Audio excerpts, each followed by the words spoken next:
আমার মা অনেক সুন্দর দেখতে। মা নিজের শরীরের খুব যত্ন নেন। সাধারণত গ্রামে মহিলারা শাড়ি পরেন, কিন্তু মা মাঝে মাঝে শার্ট এবং জিন্স পরতেও পছন্দ করেন। তাকে দেখতে এখনো কম বয়সী মনে হয়, কারণ তিনি প্রতিদিন পরিশ্রম করেন এবং নিজের শরীরকে ফিট রাখেন। মায়ের লম্বা চুল এবং মুখে সবসময় হাসি লেগে থাকে।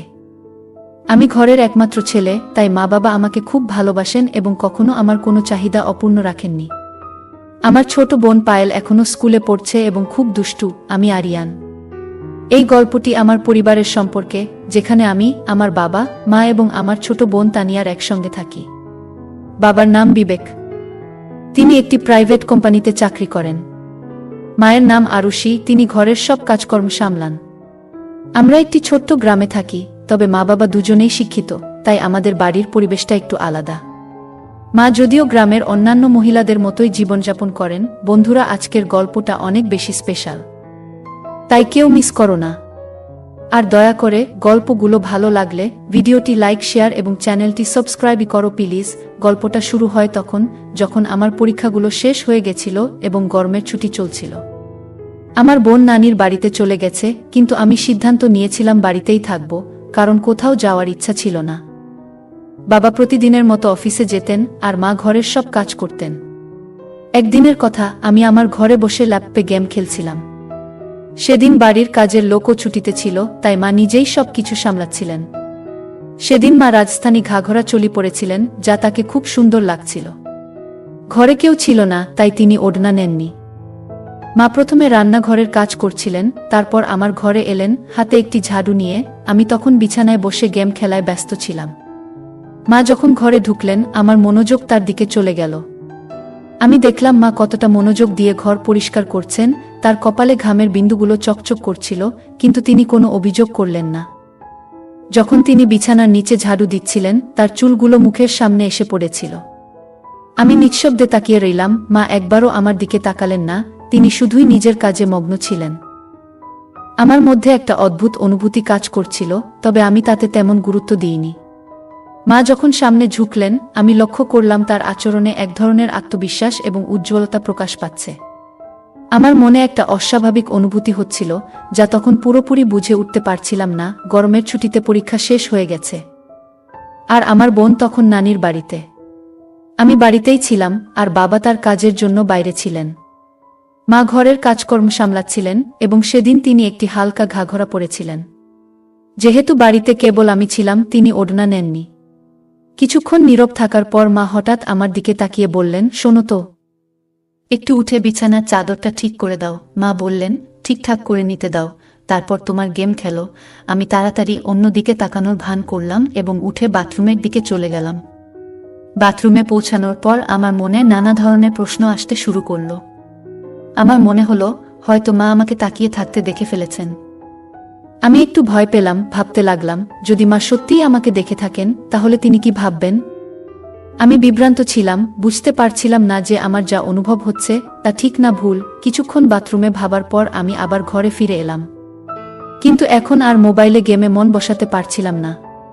মনের মধ্যে অদ্ভুত সব চিন্তা ঘুরপাক খাচ্ছিল। মা তখন বিছানার চাদর ঠিক করে রান্নাঘরে চলে গেলেন। আমি ভাবলাম, হয়তো মা কিছু বুঝতে পারেননি, কিন্তু আমার হৃদস্পন্দন তখনও জোরে চলছিল। আমি ল্যাপটপ বন্ধ করে মোবাইল নিয়ে টাইম পাস করার চেষ্টা করতে লাগলাম, কিন্তু মন তখনও অস্থির ছিল। একদিন হঠাৎ আমার মোবাইলে একটি নোটিফিকেশন এলো, এবং আমি সেটি খুলে দেখলাম। সেখানে বিভিন্ন ধরনের গল্পের তালিকা ছিল, যার মধ্যে একটি গল্প মা ও ছেলের সম্পর্কের ভিত্তিতে লেখা। কৌতূহলবশত আমি সেই গল্পটি পড়তে শুরু করলাম, যেখানে একটি ছেলে তার মায়ের সাথে কিছু সুন্দর সময় কাটানোর অভিজ্ঞতা শেয়ার করছে। গল্পটি পড়ার পর আমার মনেও কিছু চিন্তা আসতে শুরু করল। আমি ভাবলাম, কেন না আমিও মায়ের জন্য কিছু বিশেষ কিছু করার চেষ্টা করি। কিছুক্ষণ পরে আমি বাথরুমের দিকে চলে গেলাম। কিছুক্ষণ পর আমি বাথরুম থেকে বেরিয়ে এলাম। কেন যেন একটু অদ্ভুত লাগছিল, কিন্তু সেটা বুঝতে পারছিলাম না। বাইরে এসে দেখি মা রান্নাঘরে দাঁড়িয়ে রান্না করছেন। আমি ধীরে ধীরে ফ্রিজ থেকে পানির বোতল বের করতে করতে মাকে দেখছিলাম। তিনি রান্নায় পুরোপুরি মনোযোগ দিয়েছিলেন এবং পেছন ঘুরে দাঁড়িয়েছিলেন, তাই আমার দিকে খেয়াল করেননি। তার মুখে সেদিন কিছুটা ক্লান্তির ছাপ ছিল, তবে সেই ক্লান্তির ভেতরেও এক ধরনের প্রশান্তি ফুটে উঠছিল। দেখে মনে হচ্ছিল তিনি কাজটা আন্তরিকভাবে করছেন। হঠাৎ মা পেছন ফিরে আমার দিকে তাকিয়ে বললেন, কি রে আরিয়ান, কি হলো? কি দেখছিস? আমি একটু হতবাক হয়ে গেলাম, কিন্তু পরিস্থিতি সামলে নিয়ে বললাম, কিছু না মা, আমি শুধু দেখছিলাম তুমি কত পরিশ্রম করো, সকাল থেকে রাত পর্যন্ত কষ্ট করছো। এটা শুনে মা খুব খুশি হলেন, তার চোখে আনন্দের ঝিলিক ফুটে উঠল। তিনি বললেন, হ্যাঁ বাবা, এসব তো করতে হয়, কিন্তু তোর মতো ছেলে থাকলে সব কাজ সহজ মনে হয়। তারপর মা মুচকি হেসে বললেন, কিছু বছরের মধ্যেই তোর বউ আসবে আমার কাজে সাহায্য করতে। মা এটা বলতেই হাসতে শুরু করলেন, আর তার হাসি আমার মনটা ভরে দিল। এতটুকু বলেই আমি আবার নিজের কাজে মন দিলাম। আমি তখন নিজের বেডরুমে চলে গেলাম, আর মাথায় নানা রকম চিন্তা ঘুরতে লাগলো। ভাবছিলাম, মা কি বুঝতে পেরেছিলেন যে আমি তাকে দেখছিলাম আর কি ভাবছিলাম? এমন ভাবতে ভাবতে কয়েকটা দিন কেটে গেল, আর আমি উপলব্ধি করলাম যে শুধু তাকিয়ে থাকা যথেষ্ট নয়, কিছু পরিকল্পনা করতে হবে। এই ভাবনাগুলোর মধ্যে দিয়েই সন্ধ্যা হয়ে গেল, আর বাবা অফিস থেকে ফিরে বললেন যে কাজের জন্য তাকে 10 দিনের জন্য বিদেশ যেতে হবে। এটা শুনে আমার মনে ভীষণ আনন্দ হলো, যদিও বাইরের দিকে শুধু মাথা নেড়ে সম্মতি জানালাম। 3 দিন পর বাবার যাত্রা ছিল, আর আমি ঠিক করেছিলাম যে এই 10 দিনের মধ্যেই যা করার করতে হবে, কারণ পরে হয়তো এমন সুযোগ আর আসবে না। এরপর পরের দিন ছিল মঙ্গলবার। বাবা বিদেশ যাওয়ার জন্য প্রস্তুতি নিচ্ছিলেন, তাই কিছু কেনাকাটা করতে হবে। মা আর বাবা শপিংয়ের জন্য বেরোনোর সময় আমাকে জিজ্ঞেস করলেন, তুই আসবি? আমি না বলে দিলাম, বললাম, তোমরা যাও, আমি মোবাইলে গেম খেলবো বাসায় থেকে। তারা বেরিয়ে যাওয়ার পর আমি দরজা বন্ধ করে দিলাম আর সরাসরি তাদের বেডরুমে গেলাম। বেডরুমে গিয়ে আমি আলমারি খুলে কিছু খুঁজতে লাগলাম, যদি কোনো ভালো আইডিয়া পাওয়া যায়। খুঁজতে খুঁজতে হঠাৎই আমার চোখে মায়ের লিপস্টিক আর বডি স্প্রে পড়ল। আর একটু খুঁজতেই মায়ের কিছু পোশাক দেখতে পেলাম। তাদের মধ্যে একটা লাল রঙের 1 পিস ড্রেস পেলাম, যেটা দেখে আমি ভাবতে লাগলাম, মা এই পোশাকটা পরে কতটা সুন্দর লাগবে। আমি তখন লাল রঙের 1 পিসটি হাতে নিয়ে ভাবতে লাগলাম, মা এই পোশাকে কেমন লাগবে। কিছুক্ষণ এমন ভাবতে ভাবতে আমি আলমারির সমস্ত কাপড় গুছিয়ে রাখলাম। তবে বেডরুমে মায়ের ছবিটা দেখে আবারও এক ধরনের অদ্ভুত অনুভূতি হতে লাগলো। তখন আমি মনে মনে সিদ্ধান্ত নিলাম যে শুধু ভাবার মধ্যে আটকে থাকলে চলবে না, কিছু একটা করতেই হবে। এরপর আমি সবকিছু গুছিয়ে রেখে হল ঘরে এসে টিভি দেখতে লাগলাম। ঠিক তখনই মা বাবা শপিং শেষে বাড়ি ফিরে এলেন এবং বসে পড়লেন। এইভাবেই সেদিনটা কেটে গেল। পরের দিন সকালে বাবা বিদেশ যাওয়ার প্রস্তুতি নিচ্ছিলেন, তাই মা তাড়াতাড়ি উঠে ঘরের সবকিছু গুছিয়ে নিলেন এবং বাবাকে নাস্তা করিয়ে ঘরের বাকি কাজগুলো করতে লাগলেন। সকাল 8টায় বাবা আমাদের বিদায় জানিয়ে বেরিয়ে গেলেন, আর মা ঘরের কাজে ব্যস্ত হয়ে পড়লেন। বাবার কাজে বাইরে যাওয়া আমাদের জন্য কোনো নতুন ঘটনা ছিল না, তাই আমরা সহজেই মানিয়ে নিলাম। মা তাড়াতাড়ি ওঠার কারণে ও বাবার যাবার প্রস্তুতিতে ব্যস্ত থাকায় স্নান করতে পারেননি। বাবা বেরিয়ে যাওয়ার পর সকাল 9টার দিকে মা স্নান করতে গেলেন, আর আমি তখন হলঘরে বসে টিভি দেখছিলাম। কিছুক্ষণ পর মায়ের গলা শুনতে পেলাম, আরিয়ান, তোয়ালেটা এনে দাও তো, বাইরে রেখে এসেছি। আমি তৎক্ষণাৎ তোয়ালে নিয়ে বাথরুমের দরজার কাছে গেলাম। মা দরজাটা একটু ফাঁক করে হাত বাড়ালেন তোয়ালে নেওয়ার জন্য। আমি দেখতে পেলাম মায়ের চুল ভিজে গেছে আর তার হাত থেকে পানি পড়ছিল, যা দেখে এক মুহূর্তের জন্য আমি স্থির হয়ে গেলাম। মাকে তখন সত্যিই সুন্দর লাগছিল যখন তিনি হাত বাড়িয়ে তোয়ালেটা নিলেন। তিনি একটু পাশে সরে দাঁড়িয়েছিলেন, ফলে তার শরীরের কিছু অংশে পানি পড়ছিল, যা সূর্যের আলো ঝলমল করছিল। ওই মুহূর্তটি খুব সাধারণ ছিল, তবুও আমি সেখানে একটু থমকে গেলাম। কিন্তু আমি নিজেকে সামলে নিলাম। বাবা তখন বাড়িতে ছিলেন না, তবে আমি কোনো ধরনের ভুল বোঝাবুঝি না করার জন্য নিজেকে সংযত করে আবার হলঘরে ফিরে এলাম এবং টিভি দেখতে শুরু করলাম। কিছুক্ষণ পর মা তোয়ালে পেঁচিয়ে হলঘরে এলেন এবং টিভির পাশে রাখা আয়নার সামনে দাঁড়িয়ে হেয়ার ড্রায়ার দিয়ে চুল শুকাতে শুরু করলেন। আমি চুপচাপ পেছন থেকে তাকিয়ে রইলাম, যেন মুহূর্তটাকে উপলব্ধি করছি। মা তার চুলে হাত বুলিয়ে হেয়ার ড্রায়ার দিয়ে চুল শুকাচ্ছিলেন, যা তার জন্য হয়তো খুব সাধারণ কাজ, কিন্তু আমি লক্ষ্য করছিলাম সেই মুহূর্তে তার নির্ভরতা। কিছুক্ষণ পর আমি বললাম, মা, তুমি সবসময় ওই সাধারণ পোশাকগুলোই বাড়িতে কেন পরে থাকো? মা অবাক হয়ে বললেন, কেন, এতে কোনো সমস্যা আছে নাকি? আমি তো যা ভালো লাগে সেটাই পরি। আমি মৃদু হেসে বললাম, না মা, শুধু কাল যখন তুমি জিন্স আর টপ পরেছিলে তখন তোমাকে বেশ ভালো লাগছিল, তাই বললাম। মা হেসে বললেন, আরে বোকা, বাড়িতে কে আর জিন্স আর টপ পরে থাকে? বাইরে যেতে হলে তখনই পরব। আমি বললাম, আসলে মা, যখন তুমি শাড়ি বা ওই রাজস্থানী ড্রেসগুলো পরো তখন একটু বয়সী দেখায়, তাই বললাম। মা আবার হেসে বললেন, জানিস রে, এখন আর এই সব ভাবার দরকার নেই। যার সঙ্গে প্রেম করেছিলাম তার সঙ্গেই তো বিয়ে করেছি। আর তোর মতো একটা আলসে ছেলে আর পায়েল মতো সুন্দর মেয়ে আছে, আর কি বা চাই। মা এতটুকু বলে জোরে হেসে বেডরুমে চলে গেলেন কাপড় পরিবর্তন করতে। আমি মায়ের হাসি দেখে নিজেও হেসে ফেললাম এবং টিভি দেখতে লাগলাম। কিছুক্ষণ পর মা যখন নতুন পোশাক পরে বাইরে এলেন, তখন আমার মন ভালোও লাগলো আর একটু রাগও হলো, কারণ মা আমার কথাটা ধরে ফেলেছিলেন। আমি মনে মনে একটু বিরক্ত ছিলাম, কারণ মা আবার পুরোপুরি ঢেকে ফেলেছিলেন নিজেকে। মা হল ঘরে এসে বললেন, এখন কেমন লাগছে আমাকে? আমি অবাক হয়ে বললাম, এখন তো তুমি ঠিক আমার বয়সী মেয়ের মতোই লাগছো। মা হাসতে হাসতে বললেন, আরে পাগল, তোর আর আমার মধ্যে 20 বছরের পার্থক্য, আমি কিভাবে তোর বয়সের হতে পারি? আমি তখন কি বলবো বুঝতে পারছিলাম না, কিন্তু কিছু একটা তো বলতে হবে, তাই বললাম, আরে মা। আমাদের বয়সের পার্থক্য তো আমরা জানি, কিন্তু বাইরে তো কেউ জানে না।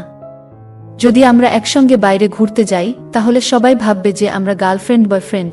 এতটুকু বলে আমি ইচ্ছে করে থেমে গেলাম মায়ের প্রতিক্রিয়া দেখতে। মা তখন উৎসুক হয়ে বললেন, আচ্ছা, আরো বল না রে, তোর মুখে শুনতে চাই। আমি হেসে বললাম, না মা, তুমি রেগে যাবে, তাই আর কিছু বলছি না। মা বললেন, আমি কখনো তোর ওপর রেগে গেছি কি? আমি জানি তো আমার ছেলে কখনো ভুল কিছু করে না, তাই আমি কেন রাগ করব? এবার তাড়াতাড়ি বলো, তুই কি বলতে চাস? তখন আমি বললাম, যদি আমরা বাইরে কোথাও একসঙ্গে ঘুরি, তাহলে সবাই আমাদের গার্লফ্রেন্ড বয়ফ্রেন্ড ভাববে। কিন্তু তোমার গলায় যখন মঙ্গলসূত্র থাকবে, তখন তারা আমাদের স্বামী স্ত্রীও মনে করতে পারে। এই কথা শুনে মা হেসে উঠলেন জোরে জোরে। তারপর মা হাসতে হাসতে আমার দিকে তাকিয়ে বললেন, তুই তো পুরো দুষ্টু হয়ে গেছিস। মা বললেন, এত ছোট একটা ব্যাপারে কেন আমি রেগে যাব? তারপর মা আবার হেসে উঠলেন। তখন আমি বললাম, মা এত হাসো না। কিন্তু মা আমাকে আরো বেশি চটানোর জন্য আবার হাসতে শুরু করলেন। আমি মজা করে মাকে একটু ধমক দেওয়ার জন্য তার দিকে দৌড়ালাম, আর মা তখন হেসে কিচেনে চলে গেলেন।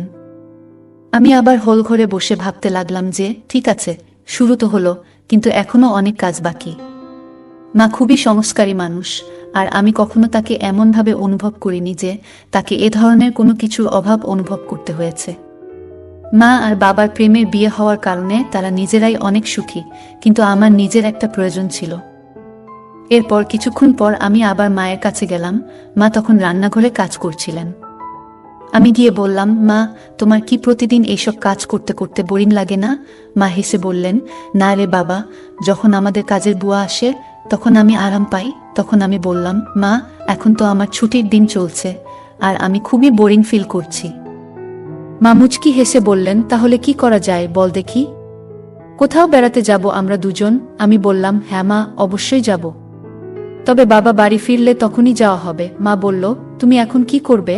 আমি বললাম, আমার একটা মজার খেলা জানা আছে, যদি তোমার আপত্তি না থাকে তাহলে খেলতে পারি। মা বলল, ল্যাপটপে গেমস খেলার কোনো আগ্রহ নেই আমার। অন্য কিছু বলো। আমি হেসে বললাম, না মা, ল্যাপটপে না। তখন মা বলল, ও আচ্ছা, ঠিক আছে, কোনো খেলা? আমি বললাম, ট্রুথ অর ডেয়ার। মা হেসে বলল, ঠিক আছে, কিন্তু আগে আমার ঘরের কাজগুলো শেষ করতে দাও, তারপর খেলবো। আমি বললাম, ঠিক আছে, তুমি কাজ শেষ করো, আমি একটু রুমে গিয়ে অপেক্ষা করছি। কাজ হয়ে গেলে আমাকে ডেকে নিও। এ কথা বলে আমি তাকে হাসি মুখে বিদায় জানালাম এবং রুমের দিকে পা বাড়ালাম। রুমে গিয়ে আমি ভাবতে লাগলাম। কিছুক্ষণ পর মা এসে আমার সামনে বসলো এবং বলল, তাহলে কিভাবে খেলাটা শুরু করব? আমি হেসে বললাম, তোমার পছন্দ, ট্রুথ নাকি ডেয়ার? সে চিন্তা ভাবনা করে বলল, ট্রুথ। তারপর আমি মায়ের দিকে তাকিয়ে মজার একটা প্রশ্ন করলাম। আমি মাকে জিজ্ঞাসা করলাম, বিয়ে আগে কি আপনার কোনো বিশেষ বন্ধু ছিল? আমার প্রশ্ন শুনে মা একটু অবাক হয়ে বলল, এ কেমন প্রশ্ন করলে আরিয়ান? আমি হাসতে হাসতে বললাম, এটাই আমার প্রশ্ন মা। আপনি তো ট্রুথ বেছে নিয়েছেন, তাই উত্তর দিতে হবে। মা একটু হেসে বলল, হ্যাঁ ছিল, আর সে তোমার বাবা ছাড়া আর কেউ না। এরপর আমি বললাম, ঠিক আছে মা, এবার আপনি আমাকে প্রশ্ন করুন, আমি ট্রুথ নেব। মা কিছুক্ষণ ভাবল, তারপর বলল, তোমার কি কোনো বান্ধবী আছে? আমি একটু হাসি দিয়ে বললাম, হ্যাঁ আছে। সে তো আমার সামনে বসে আছে। আমার কথায় মা একটু বিরক্ত হয়ে বলল, এই ধরনের কথা বলাটা ঠিক না। আমি তোমার মা। মায়ের প্রতিক্রিয়া দেখে আমার আত্মবিশ্বাস কিছুটা কমে গেল, কারণ মা সবসময় সিরিয়াস হয়ে থাকে। আমি মজা করে বললাম, তুমি কেন সবসময় এত সিরিয়াস হয়ে যাও? আমি তো শুধু মজা করছি। সে একটু হেসে মাথা নাড়ল। এরপর আমি আবার জিজ্ঞেস করলাম, তাহলে এবার বলো, ট্রুথ নাকি ডেয়ার? সে কিছুক্ষণ ভেবে বলল, ট্রুথ।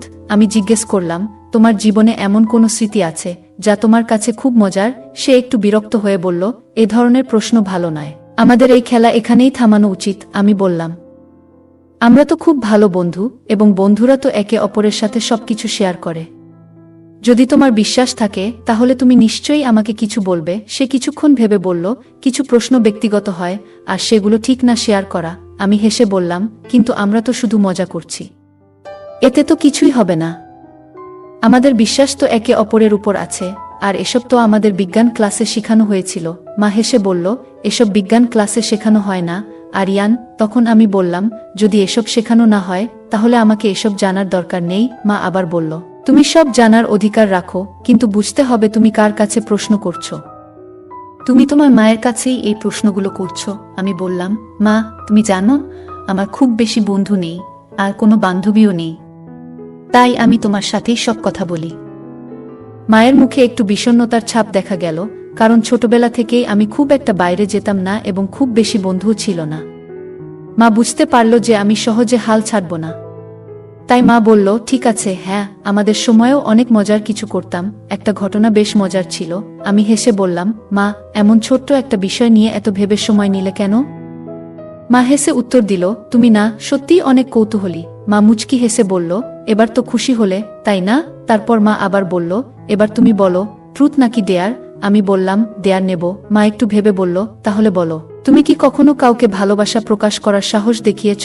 আমি মৃদু হেসে বললাম, না, তবে যদি কেউ তোমার মতো আন্তরিক আর মিষ্টি হয় তাহলে হয়তো করতাম। মা মজার ছলে বলল, এই তো একটু আগেই বললে আমি তোমার প্রিয় বন্ধু, আর এখন বলছো অন্য কেউ হলে প্রকাশ করবে।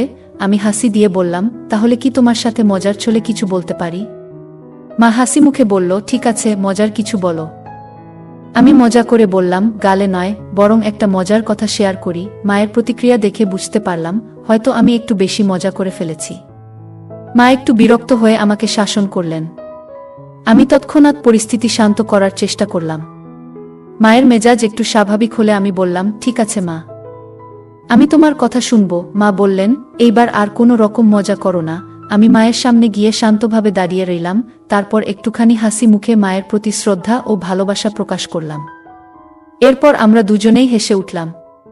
সেই সময় আমি উপলব্ধি করলাম যে মজা করার সময়ও কিছু সীমা থাকা প্রয়োজন, যা মা আমাকে সুন্দরভাবে বুঝিয়ে দিলেন। আমাদের সম্পর্কটা আরও গভীর হলো, আর আমরা বুঝতে পারলাম পারস্পরিক সম্মান ও শ্রদ্ধার গুরুত্ব। মায়ের চোখে আমি তখন স্পষ্টভাবে একটু বিরক্তি এবং চিন্তার ছাপ দেখতে পাচ্ছিলাম। তিনি আমাকে খুব ভালোবাসার সাথে বললেন, আরিয়ান, কিছু মজা ঠিক আছে, কিন্তু মা ছেলের সম্পর্কেরও কিছু সীমা আছে। আমাদের সেই সীমা অতিক্রম করা উচিত নয়। মায়ের কথা শুনে আমি বুঝতে পারলাম যে আমার আচরণে মায়ের মন কষ্ট পেয়েছে। আমি সঙ্গে সঙ্গে মায়ের কাছে ক্ষমা চাইলাম এবং প্রতিশ্রুতি দিলাম যে এমন কোনো মজা আর কখনো করব না, যাতে আমাদের সম্পর্কে কোনো দূরত্ব তৈরি হয়। মা আমার ক্ষমা গ্রহণ করে আমাকে জড়িয়ে ধরলেন এবং বললেন, বাবা, আমি সবসময় তোমার বন্ধু থাকব, কিন্তু মনে রাখতে হবে আমাদের সম্পর্কের কিছু সীমা আছে। আমি মায়ের দিকে তাকিয়ে বললাম, হ্যাঁ মা, আমি বুঝতে পেরেছি। আমি আপনাকে আর কখনো কষ্ট দেব না। এরপর আমরা দুজনেই আবার হাসি মুখে সাধারণ আলাপ শুরু করলাম। মা আমাকে পরামর্শ দিলেন যে আমার বন্ধুদের সঙ্গে বেশি সময় কাটানো উচিত এবং জীবনের সম্পর্কের মর্যাদা এবং সম্মান বজায় রাখা অত্যন্ত জরুরি। এই কথোপকথন আমাকে শেখালো যে মজারও কিছু সীমা থাকে, আর সম্পর্কগুলোতে পারস্পরিক সম্মান এবং বোঝাপড়া খুবই গুরুত্বপূর্ণ। শেষে আমরা একে অপরের সঙ্গে হাসি মুখে ট্রুথ আর ডিয়ার খেলা শেষ করলাম এবং প্রতিজ্ঞা করলাম যে আমাদের মধ্যে বন্ধুত্ব এবং ভালোবাসা সবসময় অটুট থাকবে। গল্পটি আমাদের পরিবার, সম্পর্কের মূল্য এবং সামাজিক আদর্শ নিয়ে গভীরভাবে চিন্তা করার সুযোগ দেয়, যদিও কিছু দিক অনৈতিকতার দিকে ইঙ্গিত করতে পারে। এটি শিক্ষণীয় অভিজ্ঞতা হিসেবেও দেখা উচিত। গল্পটি সঠিক ও ভুলের পার্থক্য বুঝতে শেখায় এবং পরিবারের সম্পর্কগুলোকে শ্রদ্ধা ও মর্যাদা দিয়ে মূল্যায়নের গুরুত্ব তুলে ধরে। গল্পের কেন্দ্রীয় চরিত্র আরিয়ান কিশোর বয়সে শারীরিক ও মানসিক পরিবর্তনের মধ্য দিয়ে কিছু ভুল ধারণা পোষণ করতে শুরু করে। এই বয়সে এমন অনুভূতি আসা স্বাভাবিক হলেও সেগুলো নিয়ন্ত্রণ করা এবং সঠিক মূল্যবোধে পরিচালিত হওয়া অত্যন্ত জরুরি। বাবা মা আমাদের জীবনের ভিত্তি, তাই তাদের প্রতি শ্রদ্ধা ও সম্মান বজায় রাখা অত্যন্ত গুরুত্বপূর্ণ। এই বয়সে আত্মনিয়ন্ত্রণ এবং নৈতিকতা বজায় রাখা গুরুত্বপূর্ণ। সমাজ ও সংস্কৃতি আমাদের শেখায় যে চিন্তা ও অনুভূতির উপর নিয়ন্ত্রণ রাখা উচিত, ভুল পথে চললে জীবনের সমস্যার সম্মুখীন হতে হয়। ইতিবাচক পথে মনোযোগ দিতে সৃষ্টিশীল কাজ বা খেলাধুলায় নিজেকে ব্যস্ত রাখা শ্রেয়। গল্পটি আমাদের সতর্ক করে যে মূল্যবোধ এবং নৈতিকতা মেনে চলা প্রয়োজন, কারণ ভুল চিন্তা ও আচরণ আমাদের এবং আমাদের পরিবার ও সমাজের উপর নেতিবাচক প্রভাব ফেলে।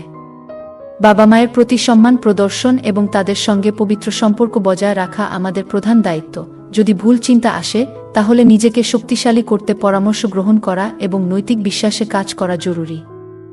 যদি কখনো আপনি এমন কোনো পরিস্থিতিতে পড়েন যেখানে আপনার মনে অপ্রাসঙ্গিক চিন্তা আসছে, তখন সেটা কারো সাথে আলোচনা করা খুবই গুরুত্বপূর্ণ, যেমন আপনার বাবা মা, শিক্ষক বা কোনো পরামর্শদাতা।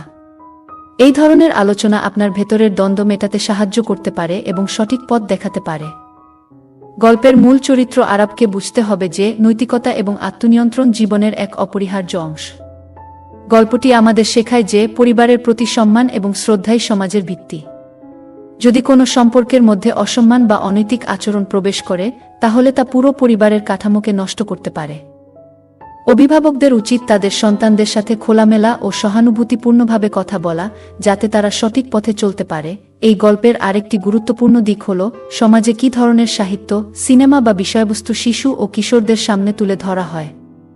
অনৈতিক বিষয়বস্তু সমাজে নেতিবাচক প্রভাব ফেলতে পারে। তাই অভিভাবক এবং সমাজকে সচেতন থাকতে হবে, যাতে শিশুদের সামনে সঠিক বিষয়বস্তু উপস্থাপিত হয়। সময়ের সাথে সাথে যখন একজন ব্যক্তি বড় হয়, তখন তার চিন্তাভাবনাকে আরও পরিপক্ক করতে হবে। গল্পের চরিত্র আরবের আচরণ এবং চিন্তাধারা ভুল পথে যাচ্ছে, কিন্তু এর থেকে আমরা শিখতে পারি যে সঠিক দিক নির্দেশনা এবং আত্মসংযমের মাধ্যমে একজন ব্যক্তি তার চিন্তাধারাকে সঠিক পথে নিয়ে যেতে পারে। আমাদের সংস্কৃতি এবং পারিবারিক মূল্যবোধের গুরুত্ব অত্যন্ত বেশি, বিশেষ করে ভারতীয় উপমহাদেশের প্রেক্ষাপটে। এই গল্প থেকে আমরা শিখতে পারি যে নৈতিকতা এবং মূল্যবোধ যে কোনো সম্পর্কের ভিত্তি। যদি সন্তানদের সাথে সুস্থ ও স্নেহপূর্ণ সম্পর্ক থাকে, তবে তাদের জীবনের সঠিক দিক নির্দেশনা দেওয়া সহজ হয়। গল্পটা কেমন লাগলো জানাতে ভুলবে না। আরও মজার রোমান্টিক গল্প শুনতে চাইলে ভিডিওটি লাইক, শেয়ার এবং চ্যানেলটি সাবস্ক্রাইব করতে এবং বেল আইকনটি ক্লিক করতে ভুলবে না। ধন্যবাদ।